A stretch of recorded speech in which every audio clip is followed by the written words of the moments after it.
सेवे श्रीगिरिमल्लिकार्जुन महालिंगं शिवालिंगितम्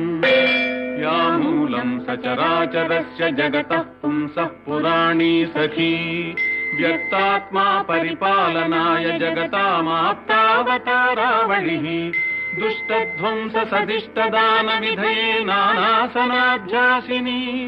श्रीशैलाग्रनिवासिनी भवतु मे श्रेयस्करी भ्रामरी यत्तेजः परमाणुरेतदखिलं नानास्फुरन्नामभिः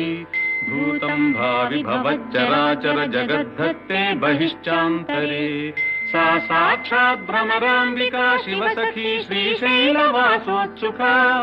दिश्यादाश्रितलोककल्पलतिका श्रेयांसि भूयांसि नः शरणं तरुणेन्दुशेखरः शरणं मे गिरिराजकन्यका